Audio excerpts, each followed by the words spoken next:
The UK's National Crime Agency has exposed the misuse of cryptocurrencies in a multi-billion-dollar money laundering scheme, and the operation that they ran, aptly called Operation Destabilize, reveals the intricate web connecting Russian espionage, global drug traffickers, and sanctioned individuals through cryptocurrency. We should begin by working out what cryptocurrency is, because I must say, I have to sort of look into this because I don't really understand. I know that every so often in my feed in the comment section there's a cryptocurrency wave of propaganda, and I think, what is this stuff? It's a form of digital or virtual currency that uses cryptography for security. Unlike traditional currencies issued by banks, cryptocurrencies operate on decentralized networks, typically based on blockchain technology, a distributed ledger enforced by a network of computers. The key features are anonymity, global accessibility, and a lack of intermediaries like banks that makes cryptocurrency attractive to users. And these are the same features that make cryptocurrency a favorite among criminals seeking to evade regulatory oversight, and their pseudo-anonymity provides cover for illicit activities like money laundering, tax evasion, and funding terrorism.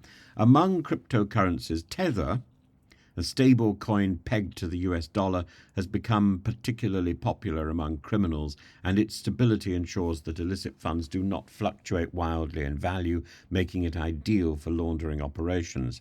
The UK's NCA, in collaboration with the FBI, the DEA, and European agencies, has uncovered a sprawling network centred on two companies, Smart and TGR.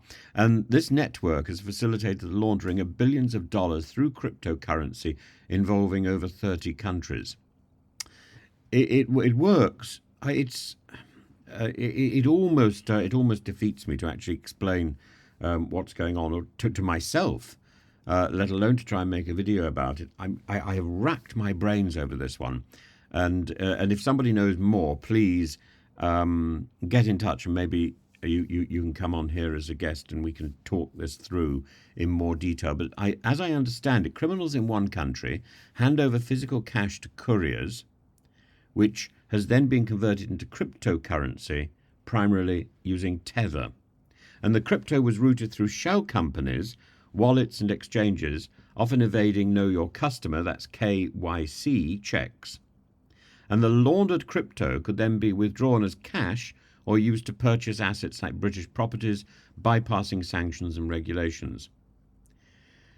There are three key players here. Ekaterina Zhdanova, a Moscow-based businesswoman accused of moving millions for Russian elites and sanctioned oligarchs, George Rossi, and Elena Cherkinian.